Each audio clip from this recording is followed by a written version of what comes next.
Hello everyone, welcome to Jumbo IAS. तो आज हमने डिस्कस करना है the next chapter of Haryana GK which is the modern history of Haryana. अभी तक हम लोगों ने कर लिया है एंशियंट हिस्ट्री, जिसमें हम लोगों ने गुप्त एम्पायर पे ख़त्म किया था उसे। और फिर हमने डिस्कस किया था मिडिवल हिस्ट्री, जहाँ पर हम लोगों ने first battle of Tarain, second battle of Tarain, first battle of Panipat, second battle of Panipat और डिफरेंट मुगल एम्परर्स को हमने डिस्कस किया था कि किसके टाइम पर क्या काम ज़्यादा अच्छे तरीके से हुआ था, किसने कनाल्स बनवाई हैं हरियाणा में, या उनको क्या कहते हैं वटेवर, या किस मुगल एम्परर ने ये सिटी बनवाई है हरियाणा में। तो वो सब चीज़ें अपने को सारी क्लियर है। हमें करनी है मॉडर्न हिस्ट्री ऑफ हरियाणा, जिसमें हमने देखना है कि कैसे after after the medieval history, after the medieval period, किस तरीके से हरियाणा जो है वो इंडिपेंडेंट हुआ है। ऑब्वियसली हरियाणा अलग से इंडिपेंडेंट नहीं हुआ है, प्रॉपर पूरे इंडिया के साथ ही इंडिपेंडेंट ये हुआ होगा। बट इसके क्या फीचर्स रहे, इसका क्या कंट्रीब्यूशन रहा, इसका क्या रिवोल्ट्स में सिग्निफिकेंस रहा, कौन से लीडर्स उभर कर सामने आए, तो जो जनरली जो क्वेश्चन है उनके ऊपर आ जाते हैं। तो इसीलिए अपने को थोड़ा सा बहुत ही फैक्चुअल लेवल पर जाकर चीज़ों को डिस्कस करना होगा। Okay, so let's start with the modern history of Haryana. चलो, फर्स्ट हमने करना है मुगल एम्परर। देखो भाई, हमने ये बात कर ली थी लास्ट में कि बहादुर शाह जफर जो थे, जो अपने लास्ट थे Bahadur Shah two, he was the last Mughal emperor. उसके बाद कंपनी रूल आ गया था, और जितने भी एम्परर्स थे वो सारे प्रिंस बन गए थे। तो मतलब जो बेसिक होल्ड था वो कंपनी के पास चला गया था। तो ये सब हुआ क्यों? 1857 से पहले जो मुगल एम्परर क्या बहुत ज़्यादा स्ट्रॉन्ग लेवल पर थे? Then answer is no. After the death of Aurangzeb 1707 से ही जो मुगल एम्पायर है वो डिक्लाइन करना शुरू कर गया था। अगर हम नॉर्मली बोलें कि मुगलों के पतन के कौन कौन से कारण थे, तो बहुत सारे कारण थे। इकोनॉमिक कारण था कि उनके पास पैसे नहीं बचे थे। बहुत सारे इन्वेजन्स जो है वो हुए बाकी और एरियाज से। ब्रिटिश ईस्ट इंडिया कंपनी ने काफ़ी सारे जो अटैक उनके ऊपर किए, उनकी टेरिटरीज को अक्वायर कर लिया। तो वो सब भी एक कारण रहा। पॉलिटिकल रीजंस की उनकी जो एक आप कह लो कि हारमनी थी with the British East India company, वो इतनी जल्दी तरीके से अच्छे तरीके से नहीं चल पाई। तो काफ़ी सारे जो अटैक्स हैं, काफ़ी सारे जो कॉन्फ्लिक्ट्स हैं वो रहे दोनों के बीच में, and that's why Mughal empire जो है वो डिक्लाइन कर गया था। ठीक है, 1707 से ये सारी चीज़ें शुरू हो गई थी। खास करके जितने भी सक्सेसर्स थे वो वीक थे, उनको रूल करने का मतलब जज्बा ही नहीं था उनके अंदर कि हमने रूल करना है और हम लोगों ने बढ़िया टेरिटरीज को और एक्वायर करना है। ये सब एम्बिशंस उनके दिमाग में थे ही नहीं। So weak successors, court conspiracies and noble rivalries, जो मंत्री वगैरह थे वो ही चाहते थे कि भाई जो राजा वगैरह हैं वो मर जाए, ताकि जो मेन सत्ता है वो उनके हाथों में आ जाए। तो इंटरनल कॉन्फ्लिक्ट्स की वजह से जो मुगल एम्पायर है वो काफ़ी ज़्यादा वीक हो चुका था और वो ख़त्म हो चुका था। ठीक है, कंटिन्यूस इन्वेजन थे। नादिर शाह का 1739 में, अहमद शाह दुर्रानी, अहमद शाह अब्दाली का 1761 में। तो सारी चीज़ें plus rise of regional powers, जैसे जाट हो गए, सिख हो गए, मराठास हो गए, ये भी काफ़ी ग्रो कर चुके थे उस टाइम पे। तो इनको भी ये था कि भाई हम लोग जो है मुगल एम्पायर के अंडर नहीं सर्व करेंगे, हम जो है अपना खुद का टेरिटरी बनाएंगे, और अगर मुगल एम्पायर ने हमें फोर्स किया तो उसके ऊपर ही हम अटैक कर देंगे, दिल्ली के ऊपर ही। तो कहने का मतलब ये है काफ़ी सारी चीज़ें इकट्ठी होगी, जिसकी वजह से 1707 से लेकर आपका 1857 तक जो मुगल एम्पायर था वो काफ़ी ज़्यादा डिक्लाइन कर चुका था। So the ultimate crux is this. ठीक है। Next will move to Surajmal. देखो बेसिकली क्या है ना, 1755 से लेकर 1763 तक हरियाणा में जो है महाराजा सूरजमल का रूल हुआ करता था, जिन्हें हम प्यार से प्लेटो ऑफ जाट ट्राइब भी कहते हैं। ठीक है, तो ये बात ध्यान रखनी है। जिसमें आपका रोहतक, सोनीपत, झज्जर, नू, पलवल, फरुख नगर, ये सब जो है इसमें आते थे। अब जो ये हमारा सूरजमल है, ये हरियाणा के रूलर तो नहीं थे स्पेशली, ये राजस्थान के रूलर थे। भरतपुर जगह है राजस्थान में, वहां से रूल करते थे, और धीरे धीरे इनका जो एम्पायर है वो एक्सपैंड करने लग गया। तो हरियाणा भी इनकी टेरिटरी के अंडर ही आ गया। तो ये जो 7-8 साल हैं जिनमें इन्होंने हरियाणा पे राज किया है, तो बड़ा इंपॉर्टेंट रोल रहेगा वो। क्यों? क्योंकि इन्हीं पीरियड के दौरान जो है थर्ड बैटल ऑफ पानीपत भी हुई थी। ठीक है, अगर हम थर्ड बैटल ऑफ पानीपत 1761 की बात करें, तो ये हुई है बिटवीन मराठास एंड अहमद शाह अब्दाली। तो ये भी जो है ये मराठों की तरफ से लड़ रहे थे, बट अल्टीमेटली जो है काफ़ी डिफीट उनको मिली मराठों को। तो इसके साथ जो सूरजमल है वो भी इस बैटल में मर गए थे। और बिसाइड द हिंडौन रिवर, है ना, हिंडौन रिवर है बेसिकली, जिसमें मतलब दिल्ली वाले एरिया के आसपास है। After being ambushed by the army of Mughal chief Najib ud Daula, ये बहुत इंपॉर्टेंट है।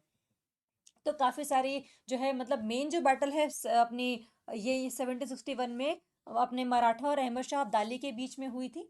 तो जो मराठास जो हैं वो मुगल्स की तरफ से लड़ रहे थे, क्योंकि मराठों ने एक ही सांठगांठ की हुई थी कि भाई तुम्हारी जितनी भी टेरिटरीज हैं मुगल एम्पायर की उनको हम ना करेंगे प्रोटेक्ट, इसके बदले में तुम हमें देना 25% ऑफ योर रेवेन्यू।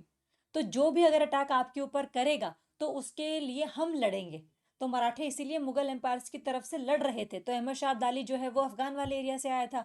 तो आपस में जब लड़ाई हुई तो काफ़ी ज़्यादा जो है एक मतलब जो जो मराठास थे वो साउथ में चले गए हैं दोबारा, जो अफगान है वो दोबारा नॉर्थ में चले गए हैं, जिससे कि हरियाणा पंजाब का जो एरिया काफ़ी एक वॉइड सा क्रिएट हो गया था वहाँ पे। जहाँ पर इसीलिए जो जो नॉर्मल अपने राजपूत या जाट रूलर्स हैं वो उभर कर सामने आए थे, है ना। तो आगे और भी हम देखेंगे इनको। बट महाराज सूरजमल का हल्का सा ये कुछ आपको पता हो कि कहाँ कहाँ पे राज किया था, क्या ये बैटल ऑफ पानीपत में हिस्सा ले रहे थे या नहीं ले रहे थे, तो बस ये आइडिया लगना चाहिए अपने को। ठीक है, चलिए नेक्स्ट हम बात करेंगे मराठास इन हरियाणा। ये भी प्रेजेंट थे। मराठों को तो महाराष्ट्र में होना चाहिए था लेकिन ये हरियाणा में भी थे। क्यों थे? अगेन वही वाली बात है कि भाई हमने मुगल एम्परर को करना है प्रोटेक्ट, उनके इन्फ्लुएंस को बढ़ाना था, मराठों के इन्फ्लुएंस को बढ़ाना था बेसिकली। तो इसके लिए वो दो टैक्स लगाते थे कि भाई अगर आप जो है अपने रेवेन्यू कुछ हिस्सा हमें नहीं दोगे तो हम ही आपके ऊपर अटैक कर देंगे। उस टाइम मराठा थे बहुत ज़्यादा स्ट्रांग। तो मुगल्स को लगता था कि अगर मराठों ने इनके ऊपर अटैक कर दिया तो अल्टीमेटली सारा जो टेरिटरी है वो मराठे ले जाएंगे। इसीलिए इनसे दोस्ती करने में ही भलाई है। तो क्या हुआ कि भाई जितना भी रेवेन्यू मुगल एम्पायर के पास आता था उसमें से 25% जो है वो जाता था मराठों को, सो दैट मुगल एम्पायर की सारी टेरिटरीज को किया जा सके प्रोटेक्ट, जिसको हम कहते हैं चौथ। 25% of the revenue of a territory. और साथ में सरदेश मुखी भी ये चार्ज करते थे। सरदेश मुखी मतलब कि जो शिवाजी हैं उनके द्वारा शुरू किया गया था कि भाई हम जो है एज अ हेड काम कर रहे हैं यहाँ पे, तो अब हमारे एज अ हेड होने का भी जो कुछ टैक्स है वो आपको देना पड़ेगा। सो इफेक्टिवली 35% का जो रेवेन्यू है वो मराठों के पास चला जाता था कि भाई आपकी सुरक्षा भी हम कर रहे हैं। सुरक्षा अगर हम ना करें तो 100 का 100 भी कोई और ले जाएगा आपका। सो हम तो सिर्फ 35% ही मांग रहे हैं। So the deal was that. Okay. चलिए इसी के साथ इनका जो दिल्ली रीजन है उसमें डोमिनेंस भी स्टैब्लिश हो गई थी। और the most dramatic event of Maratha rule in Haryana was third battle of Panipat 1761 में हुई थी, जहां पर अहमद शाह दुर्रानी या अब्दाली आप कुछ भी कह लो अफगान से आए थे, और सदाशिव राव भाऊ मतलब ये मराठास हैं बेसिकली जिनको लीडरशिप ये प्रोवाइड कर रहे थे। सो मराठास काफी बुरे तरीके से इसमें हारे थे। ठीक है, तो बस ये आइडिया आपको पता हो, ये इंपॉर्टेंट है पता लगाना।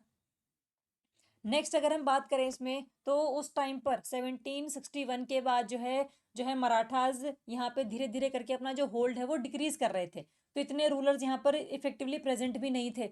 अगर आप 89 से 94 की बात करो तो जो दिल्ली हरियाणा वाला एरिया है वो महादजी सिंधिया के पास था। ठीक है, but 1803 is a very important year. तो हमने को ध्यान रखना है कि भाई इस साल के दौरान जो सेकेंड एंग्लो मराठा वॉर है वो लड़ा गया था। और एंग्लो मराठा मतलब कि ब्रिटिश ईस्ट इंडिया कभी मराठों के बीच में वॉर लड़ा है। अब इसमें हारे हैं कौन? मराठास हारे हैं। तो जितनी भी टेरिटरी मराठों के पास थी वो सारे के सारे किसको देनी पड़ गई उन्हें? To British East India Company. तो हरियाणा पंजाब सारा एरिया चला गया ब्रिटिश ईस्ट इंडिया कंपनी को। तो ये ध्यान रखना हम लोगों ने। और जो ये पूरी ट्रीटी है वो साइन किसने करी है? ये करी है दौलत राव सिंधिया ने।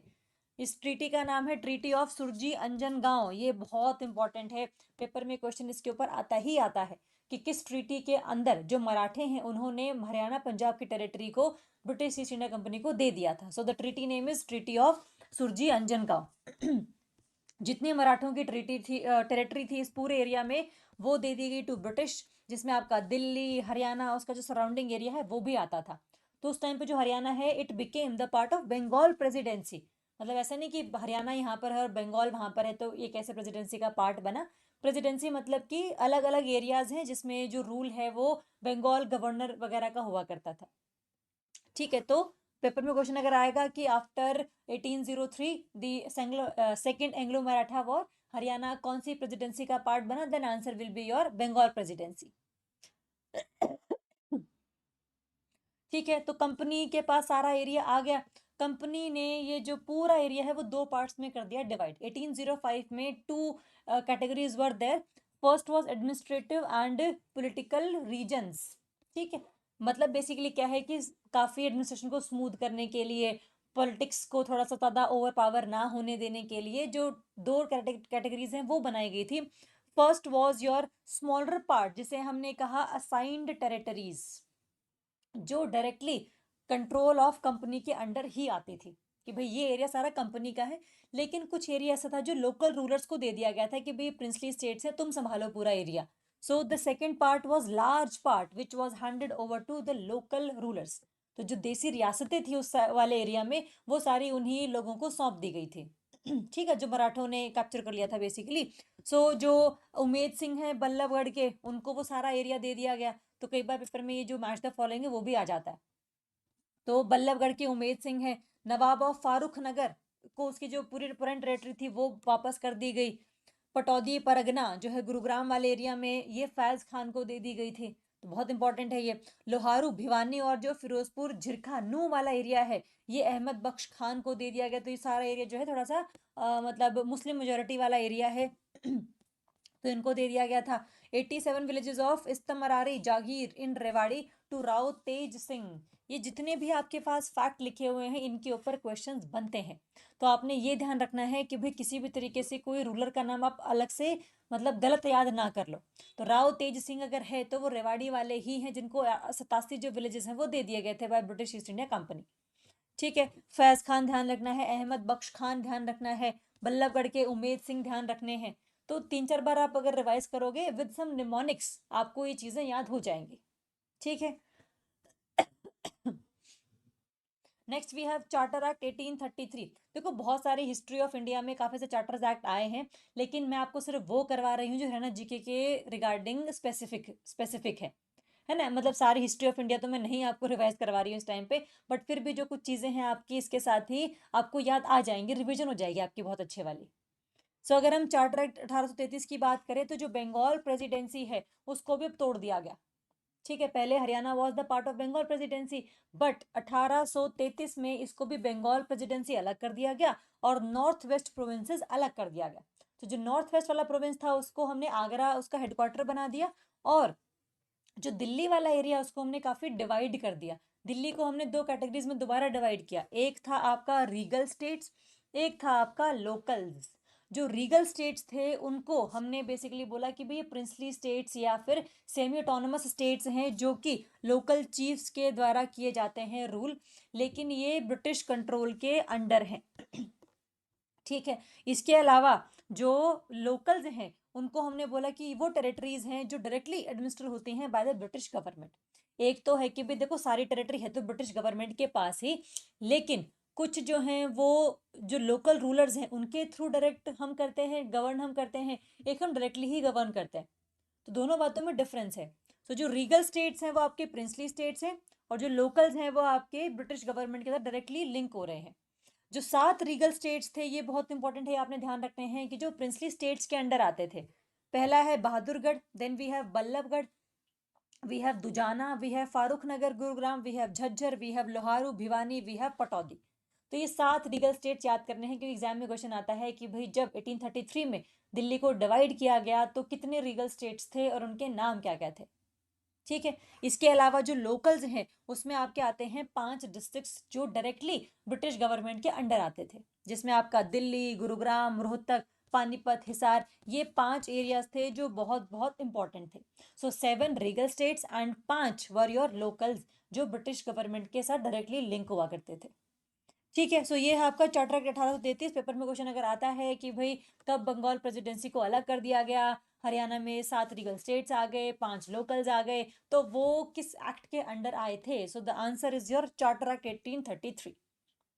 Okay, so next will move to 1857 का रिवोल्ट हरियाणा में। अगर आपने मॉडर्न हिस्ट्री ऑफ हरियाणा या मॉडर्न हिस्ट्री ऑफ इंडिया पढ़नी है तो ये रिवोल्ट सबसे ज्यादा मेन इंपॉर्टेंट एक इवेंट रहा है उसमें।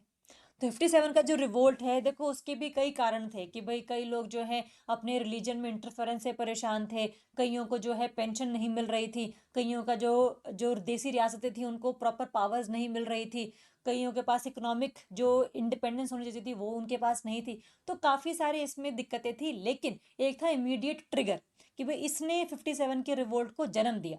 So the immediate trigger was the introduction of new Enfield rifle.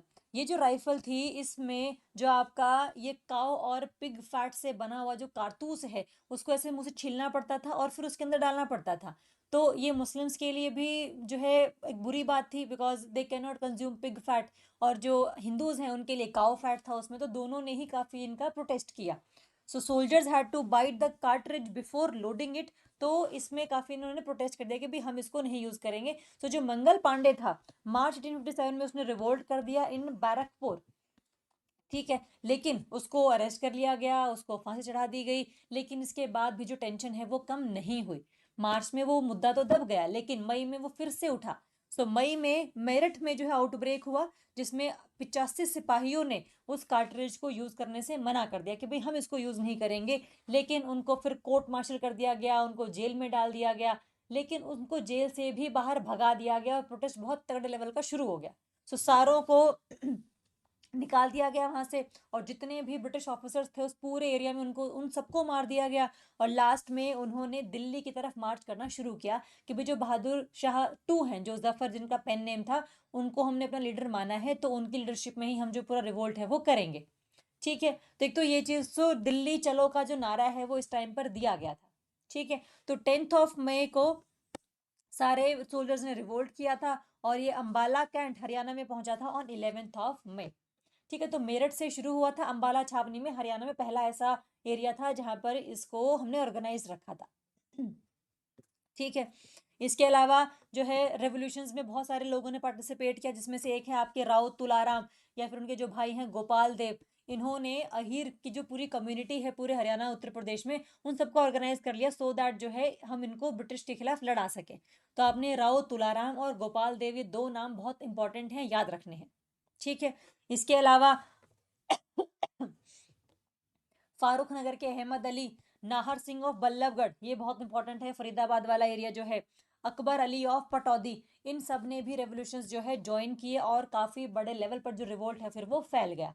तो हरियाणा की अगर आप बात करोगे तो डिफरेंट लीडर्स उभर कर सामने आए। हम इंडिया हिस्ट्री में भी करते हैं ना कि भाई महाराष्ट्र से कौन लीडर थे, झांसी से कौन लीडर थे, तो मतलब वैसे ही हरियाणा के भी काफ़ी लीडर्स अपने को याद करने पड़ने हैं। पहले अगर हम बात करें मेवात वाले एरिया से, Sadruddin, he was a farmer, तो वो लीडर थे। गफूर अली ट्रेडर हैं। हरसुख राय, धानु सिंह, ये सब पलवल से लीडर हैं। अब आप अगर ये क्वेश्चन मुझसे पूछोगे कि क्या ये सारे नाम याद करने हैं, सो मेरा आंसर होगा यस, क्योंकि ये नाम ऑलरेडी बहुत कम दिए हैं मैंने आप लोगों को कि ये कम से कम याद हो सके। जो यहाँ वहाँ के नाम थे वो तो मैंने लिखे ही नहीं नोट्स में। ठीक है, तो ये तो आप लोगों ने कम से कम याद करने ही करने हैं। चाहे पीपीटी के कौन से पेज पे है, कहाँ पर इनका नाम लिखा हुआ था, वो याद करो, या फिर कोई निमोनिक बनाओ, वो तुम्हारी मर्जी है, लेकिन आपको ये याद करने पड़ने हैं। Nahar Singh main feudal Lord हैं, ये बल्लभगढ़ वाले एरिया से, फरीदाबाद के लीडर हैं ये। इनके ऊपर क्वेश्चन पहले भी आया हुआ है, तो इसमें से क्वेश्चन जनरली बनते रहते हैं। ठीक है, so Nahar Singh, Ballabhgarh, Faridabad. Next we have Ghulam Mohammad, ये है फारूक नगर गुरुग्राम से। देखो, गुलाम में भी JHU है, गुरुग्राम में भी जो है गुरु है, तो उस तरीके से आप इसको याद कर लेना, फारूक नगर। इमाम अली कलंदर, ये पानीपत से हैं। ठीक है, बिसारत अली, ये आपके खरखौदा सोनीपत वाले एरिया से हैं। सबर खान, सांपला रोहतक वाला एरिया है। मोहम्मद आजम भाटू, फतेहाबाद में है ये। Hukumchand Hansi, we have Noor Mohammad Khan and Noor Samand Khan, ये रनिया सिरसा में काफ़ी फेमस थे। नवाब अहमद अली गुलाम, ये फारूक नगर गुरुग्राम में। और मोहन सिंह रोपड़, अभी पंजाब में है, रूपनगर के नाम से फेमस है, बट उस टाइम पर हरियाणा वाला एरिया में हुआ करता था ये। ठीक है, तो ये कुछ नाम हैं जो अपने को 57 रिवोल्ट के हिसाब से याद करने हैं। निमोनिक बना लो, चाहे वर्ड्स को लिंक कर लो, चाहे चाहे कुछ रिलेशनशिप इस्टेब्लिश कर लो। थोड़ा सा क्रिएटिविटी दिखानी पड़नी है, तो आपको ही जाके फिर याद हो जाएंगे, क्योंकि प्रीवियस ईयर में क्वेश्चंस इन सब के ऊपर आए हुए हैं। तो you can not afford to miss these facts. ठीक है, चलिए। नेक्स्ट है आपका रिजल्ट। रिजल्ट क्या रहा कि भाई रिवोल्ट को तो सप्रेस कर दिया गया, क्रश कर दिया गया। 1858 में एक नया चार्टर एक्ट आया, जिसके बाद हरियाणा को नॉर्थ वेस्ट प्रोविंस से हटाकर डाल दिया गया था टू पंजाब प्रोविंस। ठीक है, तो ये पंजाब के साथ मर्ज कर दिया गया था। तो आपको ये ध्यान रखना है, जिसमें इसको दो डिविजन्स में डिवाइड किया गया था। One was Delhi division and second was Hisar division. Delhi division में दिल्ली, गुरुग्राम, पानीपत आते थे, और हिसार डिवीजन में आपका हिसार, सिरसा और रोहतक आते थे। ठीक है, जो पूरी पावर है that was given to commissioner of the division. ये दोनों ही, दिल्ली हो चाहे हिसार हो, चाहे दिल्ली पानीपत गुरुग्राम हो, चाहे हिसार सिरसा रोहतक हो, इन सब की जो अथॉरिटी है वो बना दिया गया था कमिश्नर। ठीक है, तो 57 के रिवोल्ट के बाद हरियाणा के स्पेसिफिक ये हुआ था। बाकी तो चलो वो है कि ब्रिटिश ईस्ट इंडिया कंपनी का रूल हटाकर ब्रिटिश गवर्नमेंट का रूल आ गया, वायसराय एक नया स्टैब्लिश हो गया एज अ पोस्ट, है ना, और साथ में गवर्नर जनरल को हमने रिप्लेस कर दिया विद वायसराय, और साथ में हमारी जो एक काउंसिल है वो बननी शुरू हुई, 15 मेंबर्स की इंपीरियल काउंसिल। तो ये सारे जो फैक्ट है वो तो आपको चलो पता ही होने चाहिए क्योंकि आपने मॉडर्न हिस्ट्री ऑफ इंडिया भी पढ़ी है, बट हरियाणा के स्पेसिफिक यही था इसमें। इसके अलावा अगर हम आगे चलें तो कांग्रेस 1885 में कांग्रेस का जन्म होता है। अभी हम लड़ेंगे ब्रिटिश के खिलाफ। तो ए ओ ह्यूम की जो लीडरशिप है उसके अंदर ये जो कांग्रेस है वो बनाई गई थी, और W C Banerjee was the first president of Congress. ठीक है, तो बस ये ध्यान रखना है 1885 में। बट हरियाणा के स्पेसिफिक क्या है, जो फर्स्ट सेशन था ना वो हुआ था आपका, जैसे मतलब हरियाणा का जो फर्स्ट सेशन था कांग्रेस का वो अंबाला में हुआ था, जिसमें रिप्रेजेंटेटिव थे आपके लाला मुरलीधर, है ना, मतलब कि जैसे, मतलब आप ऐसा सोचो इसको कि भाई फर्स्ट सेशन हुआ है अंबाला में, नहीं, अंबाला के रिप्रेजेंटेटिव हैं जो कांग्रेस के फर्स्ट सेशन में वहां पर प्रेजेंट थे, है ना। तो जो फर्स्ट सेशन ऑफ कांग्रेस 1885 में जो डब्ल्यू सी बनर्जी ने मतलब चेयरमैन थे उसके जो, तो वहां पर ये प्रेजेंट थे लाला मुरली थे, जिन्हें हम grand old man of Punjab भी कहते हैं। हिसार बहुत इंपॉर्टेंट डिस्ट्रिक्ट है जिसमें कांग्रेस की काफी हम लोग स्टैब्लिशमेंट देखेंगे, ग्रोथ देखेंगे, डेवलपमेंट देखेंगे। ठीक है, so with the efforts of Muralidhar a branch of Congress was established in Ambala, 1886 में भी आया था। लाला लाजपत राय की वजह से हिसार में जो कांग्रेस है वो एस्टैब्लिश 1887 में। सो 1885 में लीडरशिप वहां पर थी जहां पर फर्स्ट सेशन ऑफ कांग्रेस हुआ था। देन वी हैव 1886 में अंबाला में पहला ऑफिस, और 1887 में हिसार में there was second office in Haryana. ठीक है, मुरलीधर रिस्पॉन्सिबल है अंबाला की ब्रांच के लिए, और जो लाला लाजपत राय हैं वो रिस्पॉन्सिबल हैं आपके हिसार की ब्रांच के लिए। ठीक है, तो ये सारी बातें इंपॉर्टेंट हैं। 1888 में इलाहाबाद सेशन ऑफ कांग्रेस होता है जिसमें लाला लाजपत राय जो हैं वो, मतलब जिनको पंजाब केसरी भी के नाम से जानते हैं, became the representative of Hisar Congress की। हरियाणा वाले एरिया में जो भी दिक्कतें हैं, ब्रिटिश गवर्नमेंट जो भी एक्सप्लोटेशन करता है, जो एक बातचीत रखनी होती है पूरे देश के सामने, वो लाला लाजपत राय बने हिसार के रिप्रेजेंटेटिव। ठीक है, तो ये बहुत इंपॉर्टेंट है। कहाँ पर कांग्रेस सेशन हुआ 1888 में, 86 में, 87 में, कहाँ कहाँ पर हमारे नए जो ऑफिस हैं कांग्रेस के वो खुले थे। ठीक है। चलिए, नेक्स्ट है Hisar was the centre of social and political activities of Lala Lajpat Rai that we know. The first public meeting of Congress in Haryana took place in 1888 Rohtak. मतलब अभी तो जो है ऑफिस वगैरह खुले हैं, जो पब्लिक मीटिंग है सबसे पहले वाली वो 1888 में हुई रोहतक वाले एरिया में under the presidentship of Turbiz Khan. ये बहुत इंपॉर्टेंट है, Rohtak Turbiz Khan 1888 the first public meeting of Congress.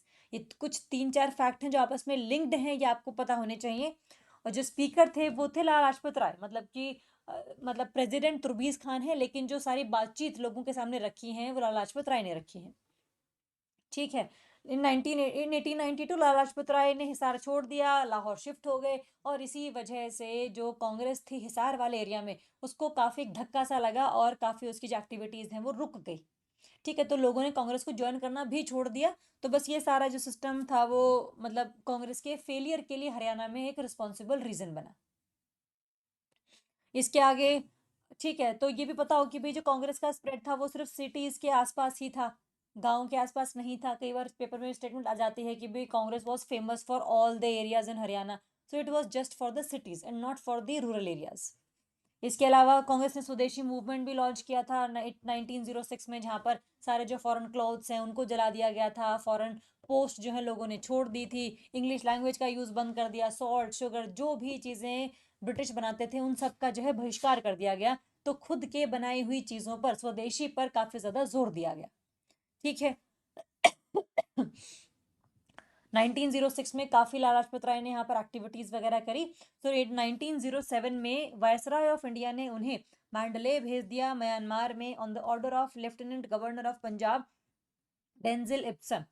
जिसकी वजह से काफ़ी ज़्यादा एक धक्का सा लगा लोगों को कि भाई हमारा जो लीडर है उसको भेज दिया है किसी और एरिया में, और हमारा लीडर अब हमें जब नहीं दिखेगा तो हम कौन सी एक्टिविटी कब करनी है, किसके खिलाफ कौन सा मोर्चा निकालना है, वो काफ़ी ज़्यादा जो है एक होल्ड पे रख दिया गया था सारी चीज़ों को।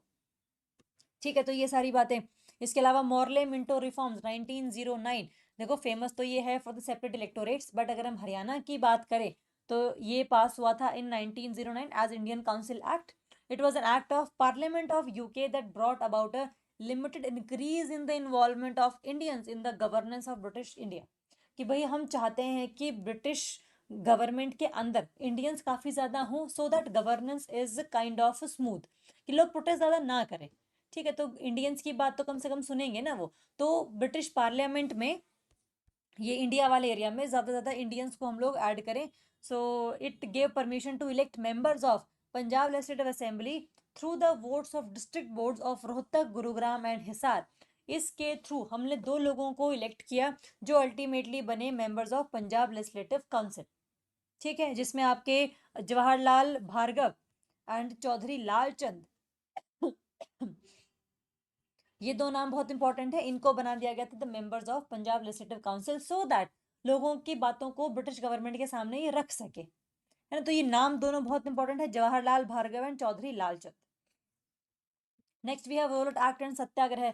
1919 में रोलट एक्ट आया था जिसमें बिना वकील बिना दलील ओनली जेल का नारा दिया गया था कि भी अगर ब्रिटिश गवर्नमेंट को लगता है कि ये पर्सन जो है काफ़ी ज़्यादा खतरनाक हो सकता है फॉर ब्रिटिश गवर्नमेंट तो उसको वो जेल में डाल सकते हैं, है ना। उसको वकील भी नहीं दिया जाएगा अपना केस लड़ने के लिए। इसके खिलाफ जो है प्रोटेस्ट काफ़ी ज़्यादा हुए थे। और अगर आप हरियाणा की बात करोगे तो the first protest was seen in the Ambala district of Haryana. और जो गांधी जी हैं वो भी पलवल से अरेस्ट हुए थे ऑन 10th ऑफ अप्रैल 1919। तो इससे काफ़ी ज़्यादा जो लीडर्स मतलब थे वो काफ़ी उत्साहित हुए थे कि भाई जो महात्मा गांधी जी वो हरियाणा वाले एरिया में भी आ रहे हैं, सो दैट हम इसको और ज़्यादा अग्रेसिवली आगे प्रमोट कर सकें। ठीक है, तो बस ये ध्यान रखेंगे। तो मुंबई से ये आए थे, बट जब ये आए पलवल वाले एरिया में he got arrested.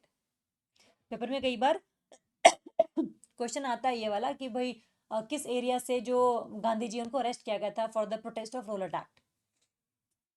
Next we will talk about non cooperation movement 1920, swaraj की मांग के साथ कि भाई हम लोग सेल्फ गवर्नमेंट करना चाहते हैं। This non cooperation movement was there in October 1920, start हुआ था from Panipat Haryana under the leadership of Lala Lajpat Rai. ठीक है, तो ध्यान रखेंगे, इंपॉर्टेंट है। इसके अलावा सिर्फ पानीपत में ही नहीं बल्कि बहुत जगहों पर जो मूवमेंट्स हैं वो देखी गई थी, भिवानी में, कलानौर में, रोहतक में, अंबाला में, है ना। और साथ में अक्टूबर 1920 में तो महात्मा गांधी ने एक सेशन भी ऑर्गेनाइज किया था in Bhiwani by Haryana Kesari Pandit Nekiram Sharma and Shri K A Desai. ये दोनों नाम बहुत इंपॉर्टेंट हैं, इन्होंने काफ़ी ज़्यादा जान लगाई थी पूरे इस मूवमेंट में पार्टिसिपेट करने के लिए।